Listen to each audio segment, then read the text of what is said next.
नमस्कार। विरासत न्यूज और नियब की इस स्पेशल कंबाइंड कवरेज में आप सबका स्वागत है। बहुत ही दर्दनाक है जब हमें किसी भी रेप केस की बात करनी पड़ती है। हम लोग एज जर्नलिस्ट निठारी कांड देख चुके हैं, उसके बाद निर्भया कांड देख चुके हैं, और अभी भी जब एक छत्र राज एक तरीके से बीजेपी का चल रहा है तो दो स्टेट्स हैं, राजस्थान और कोलकाता, जहां पर बीजेपी की सरकार है, और वहां पर 13 साल की बच्चियों का अगवा करके, अपहरण करके, बर्बरता से 5-5 दिन तक रेप किया जा रहा है। 30-30 आदमी व्हाट्सएप पर फॉरवर्ड कर रहे हैं। तो इस तरीके से हम टेक्नोलॉजी का इस्तेमाल कर रहे हैं कि हम किसी का उत्थान नहीं कर रहे। हम ये नहीं सोच रहे कि हमारा देश आगे कैसे बढ़े। हम ये देख रहे हैं कि कैसे हम छोटी छोटी बच्चियों को, जो एक तरीके से असहाय हैं, उनको दबोचें और उनके साथ हम कुकर्म करें। तो इसी चर्चा को आगे बढ़ाने के लिए हमारे साथ हिमांशु पात्रा सर, एक बहुत ही सीनियर जर्नलिस्ट, और साथ में विनोद विप्लव सर, जो भी बहुत सीनियर जर्नलिस्ट जो कवर कर चुके हैं इन सब मुद्दों को। तो हम उनसे ये चीज जानना चाहते हैं। हिमांशु सर, आपसे शुरू करूंगी कि अभी तक लॉ एंड ऑर्डर क्यों नहीं आ रहा है। गंगानगर में हमने सुना कि 30 आदमियों ने ये जब कर्म कांड किया तो जो की मास्टरमाइंड है उसकी एनकाउंटर में गोली उसको मार दी गई। ये गोली का एक तो इंसाफ चल रहा है। हम ये नहीं सोच रहे कि इस आदमी को दबोच के और लोगों का पता निकाला जाए और प्रॉब्लम की तह तक जाया जाए। लेकिन सबसे बड़ा प्रश्न तो ये है कि आज भी एक बच्ची महफूज क्यों नहीं है, चाहे कांग्रेस की सरकार हो, बीजेपी की सरकार हो, बच्चियां महफूज क्यों नहीं है। देखिए, ये जो 32 बता रहे राजस्थान का केस है, इजेंट 5 होटल में राजस्थान घुमा। कोलकाता दोनों में ये सिमिलर नहीं केसेस हुए हैं। नहीं, हाँ नहीं, कोलकाता नहीं, राजस्थान में वो 5 होटल में उनको घुमा, बच्ची की घूमी है 5 होटल में। अच्छा, इसको छोड़ के आप देखिए, कांग्रेस का टाइम में जो निर्भया केस हुआ था, वो तो हम लोग सब पूरा एकदम विनोद एंड हम लोग बड़ा उसी में थे, बड़ा प्रोटेस्ट में वो जो हुआ। दूसरा बात है कि ये जो राजस्थान का जो छोटी बच्ची है, 5 बजे उसका मदर काम पर गई थी, वो किसी फ्रेंड के पास, फ्रेंड्स का घर गई थी। फिर आते टाइम में देखा कि ई रिक्शा है, ई रिक्शा से बैठा तो ई रिक्शा ने बोला कि मैं छोड़ देता हूँ घर पे, कोई दिक्कत नहीं है। लेके वो होटल में, ये स्टोरी आपको पता ही होगा। होटल में पहुंचा, फिर होटल में वो सब सेल्फ जो भी किया। अब मुझे इसमें जो एक चीज जो जो जो उसका जो निचोड़, जो अभी निचोड़ नहीं, जो थोड़ा सा लोग बोलते हैं आप हाथ में आपका लॉ नहीं लेना चाहिए कोई भी चीज का, जो आपको मारे आपको कंप्लेन करिए। लेकिन थोड़ा सा इन्होंने अच्छा काम किया, अच्छा माने थोड़ा सा सख्त, मतलब ठीक काम किया कि ये 32 जनों को लेके पब्लिक में उनका पिटाई हुआ है, उनको घुमाया है और लोगों को नहीं ये नहीं, वो जो मैसेज वीडियो किया है है। ना, वो गुजरात का वीडियो है जो इसमें सोशल मीडिया पे जो फैलाया जा रहा है। वो हाँ, गुजरात का वीडियो है, इसका इससे कोई संबंध नहीं है। वो अभी नहीं नहीं, फैक्ट चेक भी आया था नहीं नहीं, वो टाइम्स ऑफ वीडियो इंडिया के का। बारे में हाँ, मतलब जो नहीं, लेकिन रस्सी बांध करके जो लोगों को पकड़ के पीट रहे हैं ना, वो हाँ, गुजरात का पुराना वीडियो है 2025 का। नहीं नहीं, वो मैं और वीडियो के बात नहीं बोल रहा हूँ। ऐसे सुनने में आया उनको कि जो वो पकड़ा गया है, उनके ऊपर उसी तरह से भी बड़ा मतलब लोग पिटाई भी किए हैं इनको। ऐसे नहीं कि पुलिस लेने के बाद कुल्ली उनको लिया गया। ये तो वीडियो तो दैट इज डिफरेंट, मैं बाद में भी मुझे पता चला है। लेकिन आपका ये क्वेश्चन था लॉ एंड ऑर्डर। देखिए, हमारा देश एक तो बड़ा बहुत पॉपुलेटेड है, और दूसरा है कि जो आपको पता होगा, हम पार्लियामेंट कवर कर रहे थे, जो कैपिटल पनिशमेंट था, हमारा कैपिटल पनिशमेंट, आडवाणी जी ने बड़ा एडवोकेट किया है कैपिटल पनिशमेंट। वो वही निर्भया का टाइम में जो कैपिटल पनिशमेंट होना चाहिए था, कांग्रेस में भी साथ में दिया। कैपिटल पनिशमेंट भी हो ही रहा है। अब कलकत्ता का जो केस हुआ था, आपको पता है कि जो गुजरात से आके जो ज्वेलरी का काम करते थे, उनका जो बच्ची के साथ जो हुआ था, आपको पता है, जो नीचे गार्ड था, लेकिन बाद में स्टोरी कुछ और निकला है।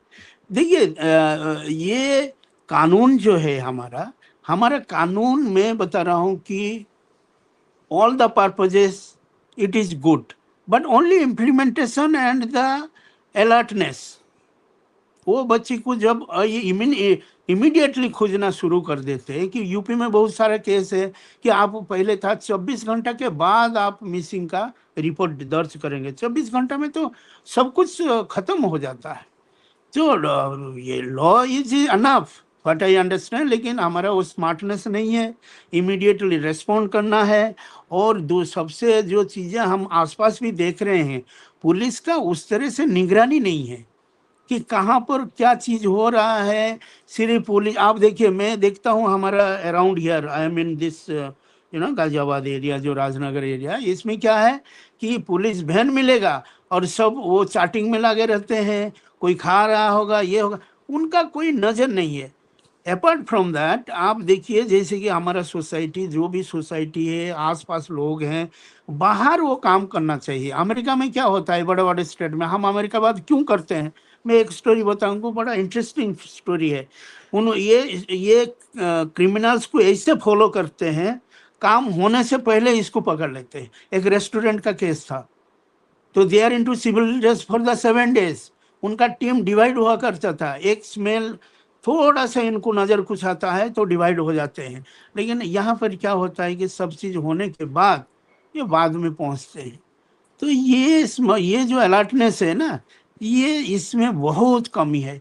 ये जितने भी आपका 100 नंबर बोलो, 102 बोलो, जो भी आपका डायल करते हो, ये लोग इतना स्मार्ट होना चाहिए तो निगरानी रखने के लिए। और सबसे बड़ा चीज़ है जो हमारा पुलिस है, जो नीचे लेवल का है, कांस्टेबल है कि ये सब चीज़, they are not educated. Police बिल्कुल। ज्यादातर से अच्छे घर के बच्चे पुलिस में आते ही नहीं। वही मिडिल क्लास में they will not work. Suppose उनको नौकरी नहीं मिल रहा है, it's all right, but they are not joining to the police forces.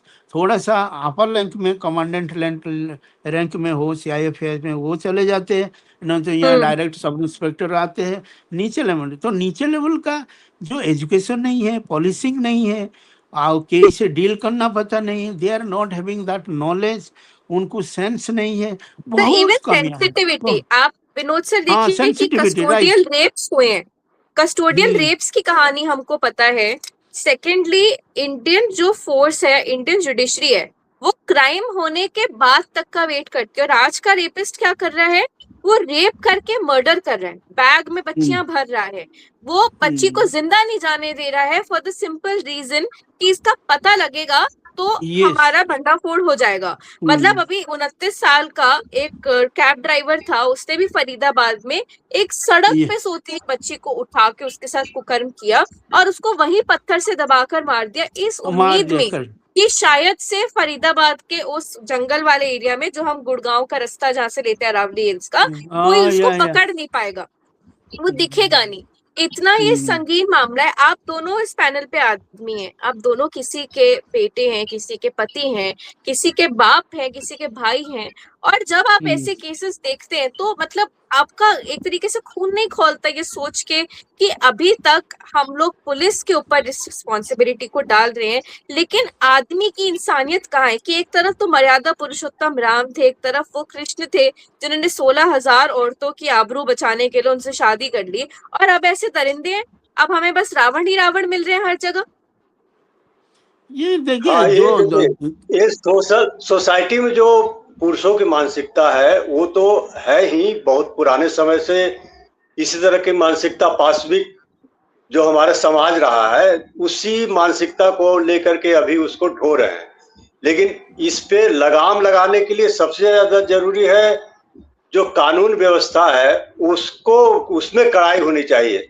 और पहले घटना को, जो भी इस तरह के हादसे होते हैं, जो भी कुकर्म होते हैं, अत्याचार होते हैं, उसको पहले रोका जाए। इसके लिए सर्विलेंस और इंटेलिजेंस की व्यवस्था सबसे ज्यादा महत्वपूर्ण है। क्योंकि यहाँ घटना हो जाती है और उसके बाद शिकायत होती है, पुलिस में कंप्लेन होती है, और पुलिस 2 दिन के बाद, 3 दिन के बाद उसकी जांच करती है, पड़ताल करती है, तब तक तो पूरा सबूत जो है मिटाया जा चुका होता है। तो जब तक सर्विलेंस कहाँ पे क्या हो रहा है, एक निगरानी तंत्र सबसे ज्यादा जरूरी है कि जहां जहां पुलिस नहीं है वहां कैमरे लगाए जा सकते हैं। तो अगर कैमरे लगे भी तो भारत के साथ ये है कि कैमरे या तो खराब है या काम नहीं करता है। पुलिस अगर व्यवस्था पुलिस है भी मौजूद तो मुस्तैद नहीं है। तो और अगर इंटेलिजेंस की बात करें तो यहाँ तो इंटेलिजेंस इतना बेकार है कि यहाँ आतंकवादी तक घुस आते हैं देश में और पता नहीं चलता है। लोगों की हत्या करके 10-10, 20-20, 50 लोगों को जैसे पहलगाम में हुआ, पुलवामा में हुआ, हत्या करके आतंकवादी घुस जाते हैं और चले जाते हैं, कुछ नहीं। तो इंटेलिजेंस और सर्विलेंस सबसे ज्यादा यहाँ कमजोर है और इसी कारण जो इस तरह की घटनाएं होती है वो हो रही है ज्यादा, बल्कि रोज ही हो रही है और कई रोज मतलब 80-90 घटनाएं हो रही है। अगर रेप की बात करें या महिलाओं के साथ अत्याचार या उत्पीड़न, यौन उत्पीड़न की बात करें तो 80-90 घटनाएं रोज हो रही है। तो इतना ज्यादा तो शायद ही जो विकसित देश है उसमें तो खैर इतना उस पर काफी कंट्रोल किया हुआ है। अब हम अगर तुलना करेंगे तो पाकिस्तान से तुलना करेंगे तो ये एक बड़ा, और फिर एक जो मानसिकता है कि रेप की घटना हो तो लोग बचाने के लिए भी आ जाते हैं। जो रेपिस्ट है उसके साथ लोग खड़े हो जाते हैं कि वो मतलब हिंदू मुसलमान के नाम पे या जातिवाद के नाम पे या बीजेपी का आदमी था या कांग्रेस का आदमी था। अगर मान ली बीजेपी का रेपिस्ट होगा तो बीजेपी के लोग सपोर्ट करने के लिए आ जाएंगे, उसको तरह तरह से बचाने की कोशिश होगी। कांग्रेस के होंगे तो बीजेपी ज्यादा हमलावर होगी लेकिन कांग्रेस उसको बचाने की कोशिश करेगी। तो ये बड़ा ही हमारे समाज में और बहुत ही घालमेल है इस तरह की। ऐसी मैंने किस पे सवाल उठाया जाए। पुरुषों की मानसिकता तो जो है वो है ही, और उसमें शायद मुझे नहीं लगता है कि आने वाले 1 दशक 2 दशक में बदलाव आने की कोई उम्मीद है।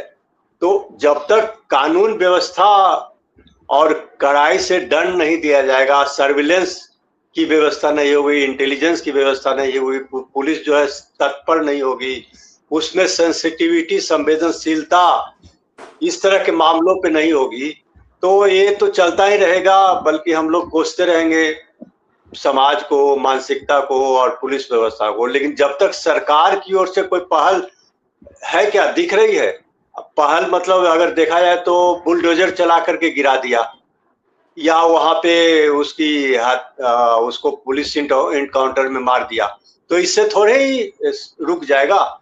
इस तरह घटनाओं पे थोड़ी कोई लगाम लगने वाला है।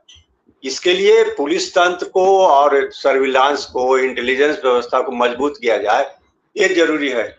और केवल ये है कि दिखाने के लिए कि बुलडोजर चला दिया, और ये चलाया भी तो देखिए कि जो जिन होटलों में चलाया है उसमें सिर्फ आगे के हिस्से को गिरा दिया गया है, जो ऐसे टेम्पररी माने उसको कभी भी बना सकते हैं।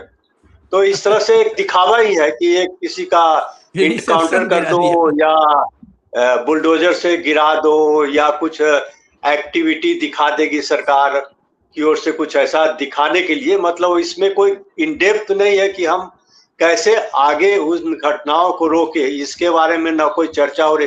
कोई चर्चा हुई है क्या पिछले 10 साल में सरकार की ओर से? कोई सर्वदलीय बैठक हो या कानून विशेषज्ञों या इस तरह के जो सामाजिक विशेषज्ञ हैं उनके साथ कोई सरकार ने मिल करके पहल की है? कोई ऐसा लगा है? निर्भया कांड के बाद तो कुछ दिखा ही नहीं। निर्भया कांड में सोचिए उस समय कांग्रेस की सरकार थी और थोड़ा सा डेमोक्रेटिक सरकार थी, तो वहां पे लोग जो है राष्ट्रपति भवन तक घुस गए थे। नॉर्थ ब्लॉक तक लोग चले गए थे प्रदर्शन के लिए। आज कोई प्रदर्शन करने की भी हिम्मत नहीं करेगा। कैंडल मार्च भले ही निकाल लें, लेकिन उस लेवल पे जो निर्भया कांड के समय हुआ था उससे भी तो बड़ा विभत्स है। निर्भया कांड में तो एक लड़की के साथ रेप हुआ, यहाँ तो 32 लोगों ने रेप किया और एक साथ बीजेपी के शासित 2 राज्यों में लगभग एक ही समय पे होता है। और किस तरह से कानून व्यवस्था, पुलिस व्यवस्था बिल्कुल फेल हो गई। तो एक है कि मैंने अब उस समय कांग्रेस सरकार थी, तमाम लोग जो है हजारों लाखों की संख्या में इंडिया गेट से लेकर के नॉर्थ ब्लॉक तक जाम हो गया था पूरा, इतने प्रदर्शनकारी आ गए थे। और उस टाइम पे सर यही सब खबरें थी। हम बच्चे थे लेकिन हम देखते थे कि वाटर कैनन्स मारी गई थी और आज हाँ, की और डेट अभी में जैसे अभी हम जब इस देखते तरह की तुलना करेंगे ना, तो एक उसकी मिसाल देंगे कि कांग्रेस के समय में ये निर्भया कांड हुआ था, तो उस समय क्या हुआ। उस समय तो सरकार ने कम से कम फास्ट ट्रैक बनाया, कानून में काफी सुधार किए और गए। सबको फांसी हुई। सबसे बड़ी बात है, अभी हाँ तो एनकाउंटर राज है। और तेलंगाना में भी ऐसे हाँ, तो केस हुआ था इनकाउंटर से जिसमें एक यंग डॉक्टर थी, उसके साथ ये केस जब हुआ था, तो उसका तो वेस्ट वीडियो बंगाल में ना। इनफैक्ट साइट्स के ऊपर भी अवेलेबल कराया गया था। उसके एक्शन में कुछ ही घंटों में पुलिस ने एनकाउंटर कर दिया था। लेकिन ये दैट्स जो ट्रू, एनकाउंटर की लेडी राजनीति डॉक्टर। है,